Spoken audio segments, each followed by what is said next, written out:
intensiva, diplomado en trasplante de órganos torácicos por la UNAM del Centro Mexicano Nacional La Raza de IMSS, Transfer Program Manager por la Universidad de Barcelona, Laboratory Training Program por el Thermo Cardio-Systems en Fairmont, Texas, Health Institute en Houston, Texas.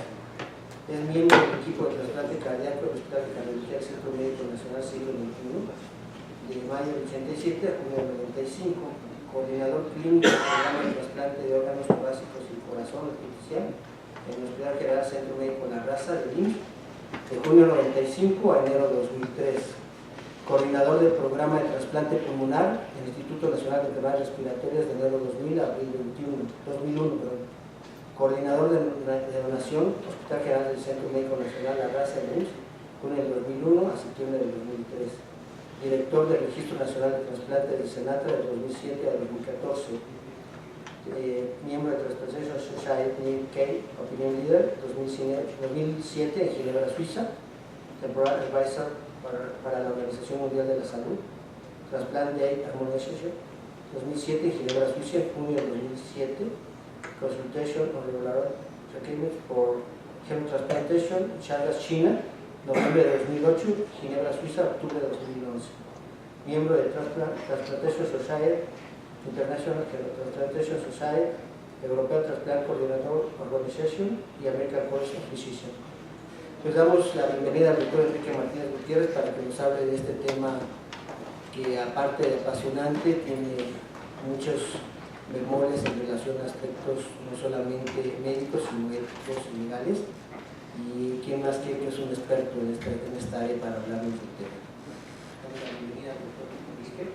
Muchas gracias, David. Muy buenas noches. Muchísimas gracias.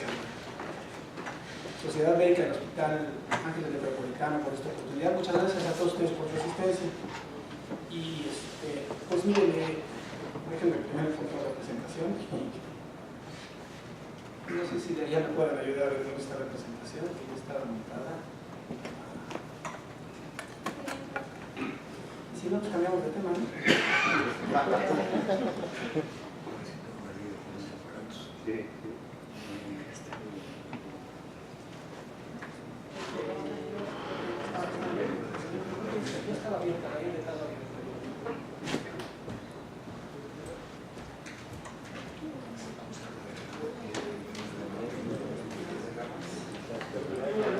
Mientras haga la presentación, les quisiera decir que mi intención el día de hoy es abordar un poquito lo que ha sido la evolución histórica de los trasplantes de órganos, tejidos y células.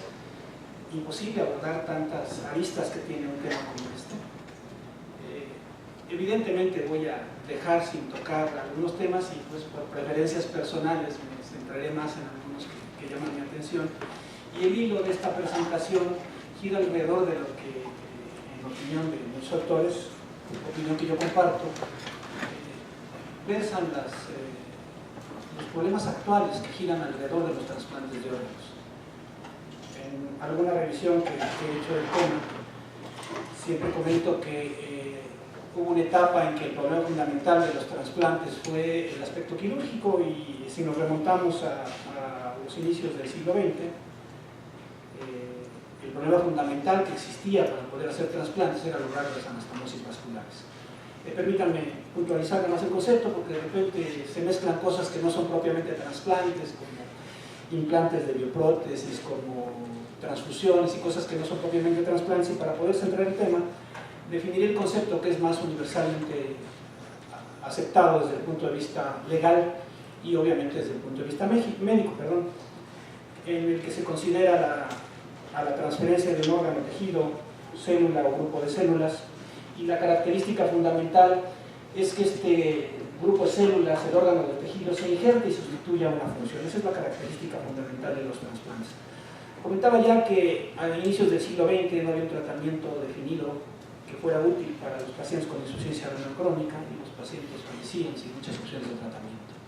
El problema fundamental al que se enfrentaban los investigadores era el de las anastomosis vasculares, y se atribuye a Alexis Cabero, un premio Nobel en 1912, la solución de este problema, que después permitió hacer mucha experimentación, particularmente con órganos provenientes de animales implantados en personas en estadios muy avanzados de falla renal, y donde se lograba temporalmente sustituir la función del injerto. Y hay una cantidad enorme de estudios y de trabajos relacionados con implantes de riñones en personas moribundas, y hasta el año 1954, con una excepción de la que voy a hacer mención, la historia de los trasplantes ha sido uno de los temas que más me ha apasionado y me ha llevado a investigar un poquito más allá de lo que es más fácilmente accesible. Y les decía yo que hasta 1954 la historia de los trasplantes se caracterizaba porque la anastomosis vascular estaba resuelta. Los injertos que se habían utilizado para tratar de sustituir la función renal eran de origen animal, de humano ya sea fallecido o vivo, y el común denominador era la pérdida de la función del injerto en corto tiempo.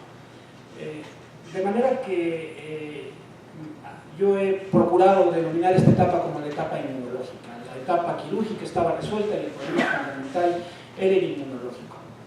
Hay un antecedente previo al trasplante más conocido como el primer trasplante renal exitoso que se llevó a cabo en el Brigham Hospital en Boston, Massachusetts, que es este trasplante del que yo pude encontrar una referencia original de un cirujano de nombre Richard Lawler en Chicago, que él hace un trasplante renal en una mujer de 49 años con riñones poliquísticos y usa el riñón de un cadáver, y tiene esta paciente una sobrevida de 5 años. En un sentido estricto, este debería ser el primer trasplante exitoso, pero me parece que eso no demerita la labor que se desarrolló alrededor del doctor Edward Murray en el Brigham Hospital en Boston, Massachusetts, porque ellos son los que verdaderamente hacen todo el desarrollo de investigación que culmina con el primer trasplante exitoso, que es el que, si ustedes buscan información respecto a cuál es el primer trasplante exitoso, van a encontrar este trasplante el 23 de diciembre de 1954, con la característica de que es un trasplante efectuado en 2 gemelos. Es un trasplante que se hizo muy famoso por la sobrevida que alcanzó el receptor y que tenía la ventaja de no tener el inconveniente inmunológico, es decir, aún la barrera fundamental para los trasplantes de órganos en este momento era la compatibilidad inmunológica entre el donante y el receptor. Y es este mismo grupo, el grupo de Brigham Hospital, el que empieza a trabajar los primeros inmunosupresores. De hecho, las primeras técnicas de inmunosupresión tienen que ver con la radioterapia, pero los resultados son verdaderamente desastrosos porque la mayoría de los enfermos, todos para ser exactos, fallecen por complicaciones relacionadas primero con la radioterapia y después cuando se empiezan a investigar los primeros inmunosupresores, la 6-mercaptopurina, posteriormente la satopina, y de ahí se viene una serie de investigaciones que culminan con los primeros trasplantes renales exitosos en pacientes que no tienen compatibilidad inmunológica completa. Y este es un verdadero parteaguas en la historia de los trasplantes, porque se supera lo que fue el gran inconveniente durante los primeros años de los trasplantes. Una vez que se supera esta barrera de los trasplantes renales, pues evidentemente empieza la investigación alrededor de los otros órganos y tejidos.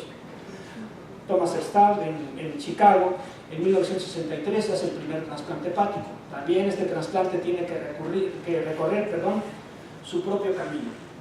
Los primeros resultados son malos, la mayoría de los pacientes fallecen o por problemas inmunológicos o por problemas de sangrado, en tanto la técnica quirúrgica se va resolviendo, y ya para los 80s, con el advenimiento de técnicas quirúrgicas más depuradas, con el advenimiento de la ciclosporina y otros inmunosupresores, los resultados empiezan a ser muy alentadores para aquellos enfermos con falla hepática terminal.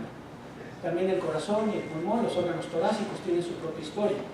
Ya Carrel hacía sus propias investigaciones de trasplantes cardíacos, pero el grupo que verdaderamente toma la batuta en la investigación y el desarrollo de los trasplantes de corazón, liderado por el doctor Shumway y en aquel entonces el doctor Lawler como presidente, que son los que desarrollan la técnica quirúrgica que ha sufrido pocas modificaciones hacia la fecha, y que, decía yo, lideran toda la investigación de trasplante cardíaco en la Universidad de Stanford en California, que permite que los resultados vayan siendo alentadores. El primer trasplante cardíaco clínico lo realiza el doctor Barnard en Sudáfrica en 1967, y a partir de ahí hay más de 20 países que desarrollan o intentan desarrollar, para ser más precisos, programas de trasplante cardíaco con muy malos resultados.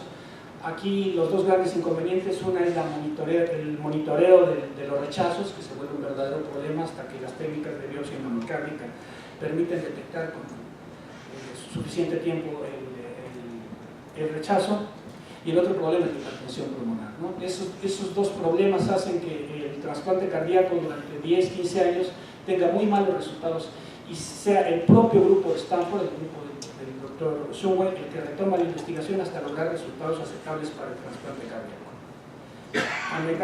Anecdótico señalar los trabajos del doctor Hardy, que en realidad hizo el primer trasplante de un corazón a un ser humano. No fue exitoso, el corazón latió 4 horas y el dato interesante de este trasplante es que el donador era un mono. ¿Qué pasa con los trasplantes? Este éxito es lo que ocasiona la situación actual y los principales problemas de los trasplantes. Con relativamente corto tiempo, los trasplantes se convierten en la mejor opción terapéutica para muchos pacientes. Y además, si a esto aunamos que la población aumenta su expectativa de vida, que el patrón epidemiológico se va modificando, incrementándose la presencia de enfermedades crónico-degenerativas, y que las indicaciones de trasplantes se incrementan, esto es, al principio, en los primeros años, la diabetes mellitus era una contraindicación para el trasplante renal, hoy día es la principal indicación para el trasplante renal.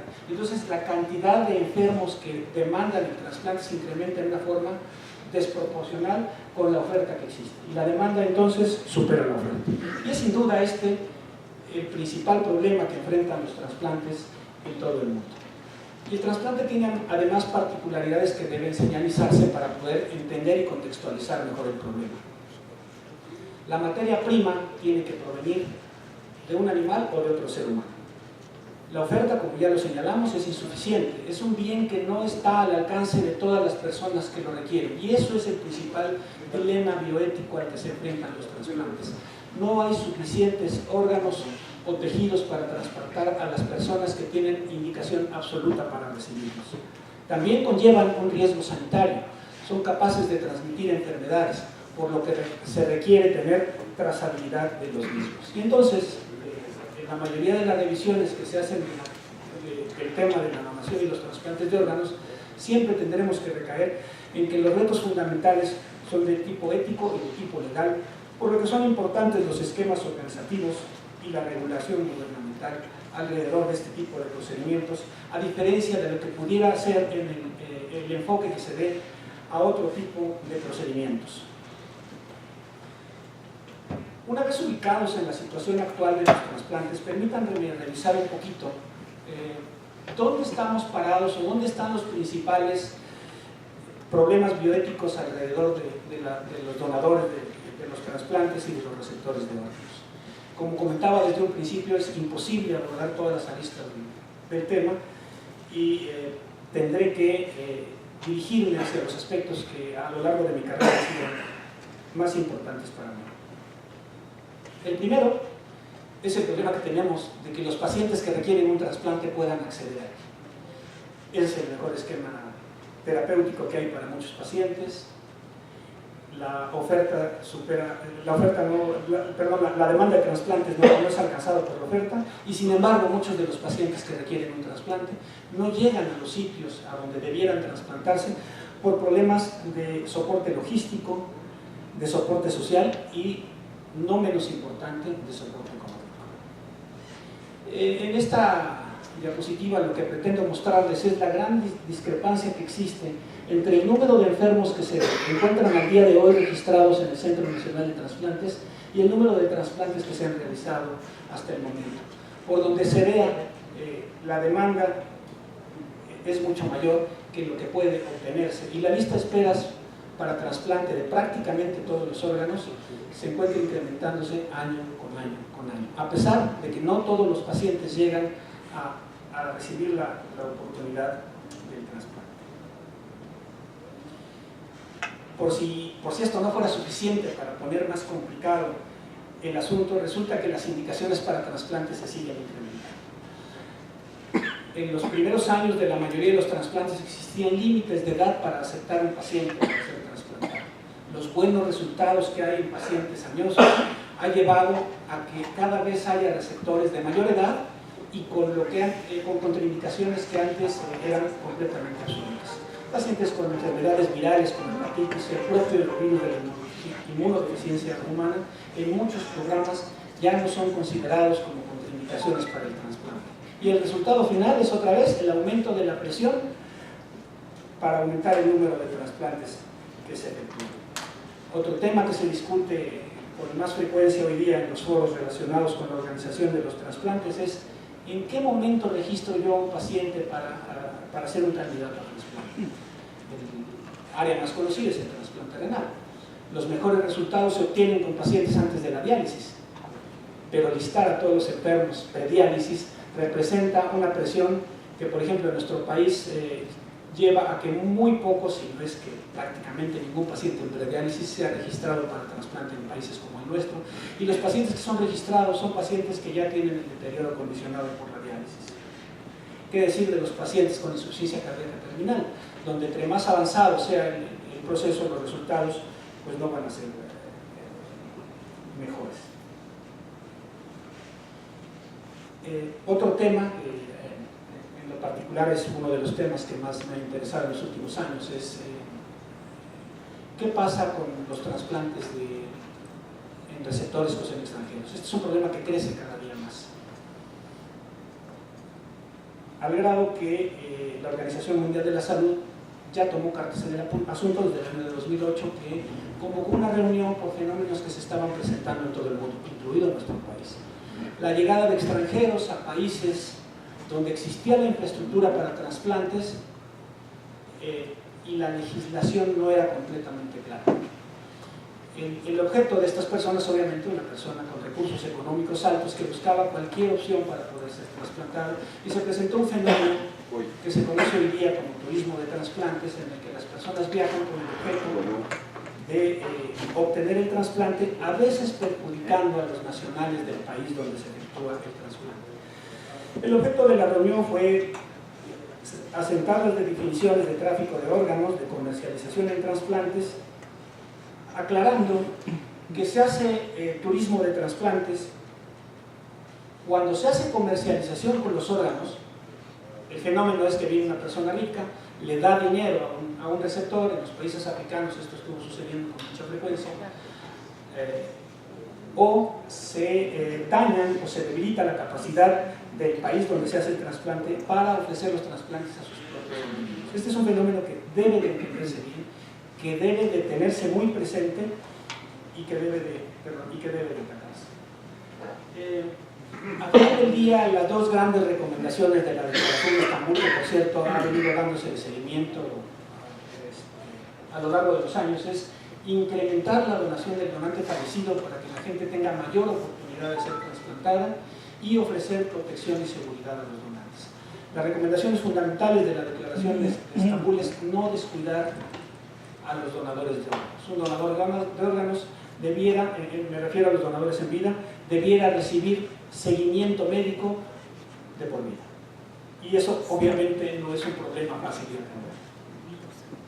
¿Qué tenemos de los donadores de órganos? Bueno, lo primero que nos dirían los bioeticistas es que tenemos que garantizar la autonomía y la capacidad del donador, y esto pareciera muy simple, pero en la realidad no es tanto. Es frecuente que nos enfrentemos a casos de donadores en vida, clásico, la persona que dona a su hermano el riñón, todo pareciera estar transparente, su hermano le donó su riñón, ¿qué puede estar mal en un evento como este? Y a los 2 años tenemos la demanda de un hermano contra el otro porque resulta que le dio la casa a cambio del riñón. Es un fenómeno que desafortunadamente no frecuente. El garantizar la autonomía de la donación no es tan simple como parece. Cada país ha ido tomando su camino para tratar de garantizar eso. En nuestro país es a través de los comités internos de trasplante como se ha procurado mantener vigilancia de estos fenómenos para tratar de evitarlos en la medida de lo posible. Una figura que tuve la oportunidad de conocer en el Hospital Tejano fue la de un personaje que llaman el defensor del órgano. Puede ser un abogado, puede ser una trabajadora social, que establece una relación directa con el donador y le permite expresar su verdadera voluntad de ser o no ser un donador, aislado del resto del contexto. Porque si tenemos una familia de 2 hermanos donde uno resulta seleccionado para ser el donador ideal, los otros 11 van a señalar, tú eres el bueno, no te vayas a echar para atrás, y la verdadera autonomía para la decisión va a quedar en duda. Por supuesto, es importante en la autonomía del donador que tenga la edad y los suficientes elementos para poder tomar una decisión, que no sean personas en desventaja para la toma de decisiones.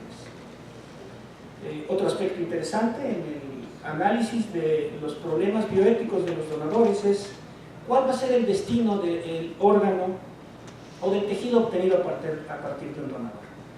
Hay muchas publicaciones en relación a la importancia que tiene la relación del donador con el receptor, pero eso está cambiando.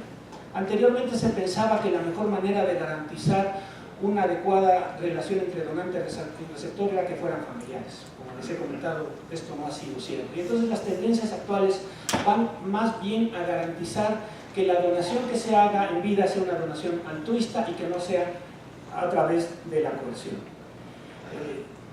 De los problemas que más han saltado en la literatura alrededor del destino de los órganos está el famoso bebé medicamento, el bebé que es procreado con la intención de obtener células para poder darle una opción terapéutica a un primer hijo enfermo, y lo que son las donaciones cruzadas y lo que se denomina hoy día, o lo que se conoce en España como el buen samaritano. Aquí les pongo un ejemplo de cómo se dan estos eventos, cuya intención es incrementar la disponibilidad de órganos para el trasplante. Tenemos una pareja de un donante y un receptor donde el donador está dispuesto a donarle este receptor, pero no es compatible con él. Y encontramos otra pareja en circunstancias similares donde el cruce de compatibilidad es adecuado, y entonces el donador 1 da al receptor 2 y el donador 2 da al receptor 1. Y eso permite incrementar la disponibilidad de órganos para trasplante, pero requiere mucha mayor infraestructura y mucha mayor vigilancia. Los buenos resultados obtenidos han hecho que estos crezcan, que ya no nada más sean 2 parejas, sino puedan ser 3, 4, 5, 6 parejas. Se van alimentando bases de datos con los datos de compatibilidad de donantes receptores y se van haciendo cada vez más listas grandes de donadores y de receptores.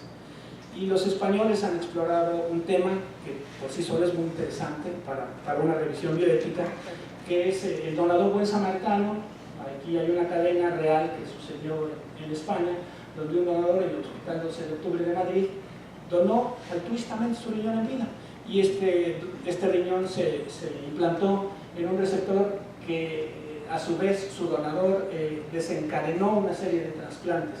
Ha habido, algunos les denominan a estos trasplantes dominó, ha habido series en los Estados Unidos de hasta 14 trasplantes consecutivos. Estos trasplantes conllevan sus problemas. Se procura que se efectúen en el mismo día. Es terrible que se efectúe un trasplante y al día siguiente el donador diga, pues ya, mi receptor ya tiene órgano, gracias, ahí nos vemos, no te vuelvo a ver, ¿no? Los problemas que se suscitan cuando mi donador tiene una edad de 30 años y el donador de la pareja con la que voy a hacer el intercambio ya tiene 60 años, ¿no? No es fácil crear la compatibilidad, porque la compatibilidad no solamente debe de ser inmunológica, la compatibilidad debe tener varias características importantes. Y volvemos al asunto de que este no es solamente un problema de índole médica, es un problema que tiene que ser analizado desde puntos de vista social y, por supuesto, bioético.